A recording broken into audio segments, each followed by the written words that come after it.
Cricket বিশ্বের বড় বড় তারকাদের উপস্থিতিতে বাংলাদেশ প্রিমিয়ার লিগের ষষ্ঠ আসরটি আরও বেশি উপভোগ্য ও জাঁকজমকপূর্ণ হবে এমনটাই প্রত্যাশা সকলের। প্রায় সব দলেরই রয়েছে এক বা একাধিক সুপারস্টার ক্রিকেটার। এর মধ্যে সবচেয়ে বেশি তারার মেলা হয়তো বসেছে বর্তমান চ্যাম্পিয়ন্স রংপুর রাইডার্সেই। মাশরাফি বিন মর্তুজার নেতৃত্বাধীন এই দলে রয়েছে Chris Gayle, Alex Hales, AB de Villiers, Rilee Rossouw, Ravi বোপারাদের মতো তারকা খেলোয়াড়। এদের সাথে প্রতিভাবান স্থানীয় ক্রিকেটারদের মিশেলে সব মিলিয়ে দারুণ এক দল গড়েছে রংপুর।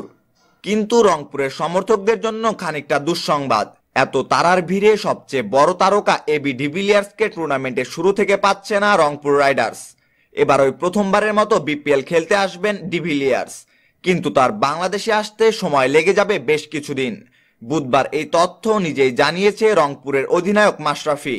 নির্বাচনী ব্যস্ততা কাটিয়ে আজই প্রথমবারের মতো শেরে বাংলায় এসেছেন মাশরাফি।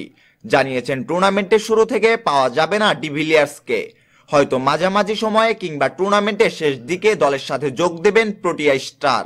তবে ডিভিলিয়ার্স শুরু থেকে না খেললেও দলের অন্য বড় তারকা ক্রিস গেইল চলে আসবেন টুর্নামেন্টের উদ্বোধনী দিনেই।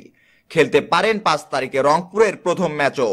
এছাড়া ইংলিশ মার্কুটে ব্যাটসম্যান অ্যালেক্স হেলসও কাল পরশুর মধ্যেই রাজধানীতে পা রাখবেন। খেলাধুলার সর্বশেষ খবর জানতে ক্রিকেট বাংলাদেশ চ্যানেলটি এখনই সাবস্ক্রাইব করুন। ধন্যবাদ।